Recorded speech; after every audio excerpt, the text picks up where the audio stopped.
Nauwi sa pagkakaaresto ng isang street-level drug suspect ang isinagawang mabilis at planadong buy-bus operation ng Burauen Municipal Police Station sa Poblacion District 4, Burauen, Leyte.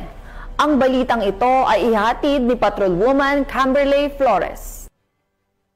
Ng mga autoridad ang isang street-level individual sa ikinasang buy-bus operation sa Poblacion District 4, Burauen, Leyte. Bandang alas 4:40 ng hapon ng ikasang operasyon ng mga tauhan ng Burauen Municipal Police Station sa koordinasyon sa Philippine Drug Enforcement Agency 8. Narecover sa suspect ang 7 pakete ng hinihinalang shabu na may tinatayang timbang na 5.3 gramo na nagkakahalaga ng 34,204 pesos, isang genuine 500 peso bill na ginamit bilang buy-bus money at mga drug paraphernalia. Maharap ang suspect sa kasong paglabag sa Section 5 at 11 Article 2 ng RA 9165 o Comprehensive Dangerous Drugs Act of 2002. Bunga ng pinaigting na kampanya laban sa ilegal na droga, matagumpay na naisagawa ng Burauen PNP katuwang ang iba pang ahensya ng pamahalaan ang mga operasyong naglalayong tiyakin ng kaayusan at kapayapaan sa nasasakupan. Dahil sa bagong Pilipinas, ang gusto ng polis, ligtas ka. Mula dito sa Eastern Visayas, ako ang inyong PNN correspondent, Patrolwoman Flores, alagad ng batas, tagataguyod ng Balitang Pulis.